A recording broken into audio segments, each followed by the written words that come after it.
भारत के एक छोटे से गांव में रहने वाले राम नाम के एक व्यक्ति ने खूबसूरती से समझाया था। राम एक साधारण किसान थे जिनके पास जमीन का एक छोटा सा टुकड़ा था। एक दिन सेल्समैन के एक समूह ने उनसे संपर्क किया, जिन्होंने उन्हें उर्वरक का एक नया ब्रांड बेचने की पेशकश की। उनका दावा था कि इससे उनकी फसल की उपज बढ़ेगी। राम को संदेह हुआ, लेकिन सेल्समैन ने उन्हें मना लिया और आखिरकार उन्होंने खाद खरीदने का फैसला किया। अगले सीजन में राम ने अपनी फसलों पर नई खाद का इस्तेमाल किया, लेकिन उसे निराशा हुई।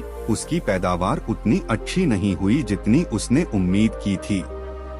वह निराश था और उन सेल्समैन द्वारा ठगा हुआ महसूस कर रहा था जिन्होंने उसे बेहतर परिणाम देने का वादा किया था। हालांकि राम आसानी से हार मानने वालों में से नहीं थे। उन्होंने मामले की और जांच करने का फैसला किया और अपने पड़ोसियों से उसी उर्वरक के साथ अपने अनुभवों के बारे में पूछा। अपने आश्चर्य के लिए उन्होंने पाया कि उनमें से अधिकांश ने उसी निराशाजनक परिणाम का अनुभव किया था जैसा उन्होंने किया था। राम को एहसास हुआ कि सेल्समैन पर आंख मूंदकर भरोसा करके उन्होंने गलती की है। उसने सही चुनाव करने के लिए अपनी बुद्धि का उपयोग नहीं किया था और अपनी गाढ़ी कमाई को बर्बाद कर दिया था। उन्होंने दोबारा ऐसी गलती न करने की कसम खाई। राम के अनुभव ने उन्हें एक महत्वपूर्ण सबक सिखाया कि बुद्धि सही चुनाव करने में मदद करती है। उन्होंने महसूस किया कि उर्वरक खरीदने का निर्णय लेने से पहले उन्हें अपना शोध करना चाहिए था।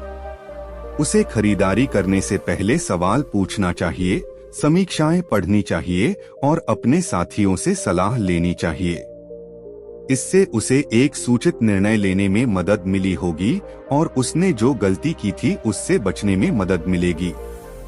उस दिन से राम को उनकी बुद्धिमत्ता और बुद्धिमानी से निर्णय लेने के लिए गांव में जाना जाने लगा। वह अक्सर अपने पड़ोसियों और दोस्तों को विभिन्न मामलों पर सलाह देते थे और उन्हें सही चुनाव करने में मदद करते थे। राम की कहानी इस बात की याद दिलाती है कि बुद्धिमत्ता केवल अकादमिक उत्कृष्टता के बारे में नहीं है, बल्कि इसमें जीवन में बुद्धिमानी से चुनाव करना भी शामिल है। आज की तेजी से भागती दुनिया में सेल्समैन के वादों और विज्ञापनों के बहकावे में आना आसान है। हालांकि सूचित निर्णय लेने के लिए अपनी बुद्धि का उपयोग करना और महंगी गलतियां करने से बचना महत्वपूर्ण है। अंत में राम की कहानी हमें सिखाती है कि बुद्धि एक शक्तिशाली उपकरण है जो हमें जीवन में सही चुनाव करने में मदद कर सकती है। अपनी बुद्धि का उपयोग करके हम महंगी गलतियां करने से बच सकते हैं और अपने प्रयासों में सफलता प्राप्त कर सकते हैं।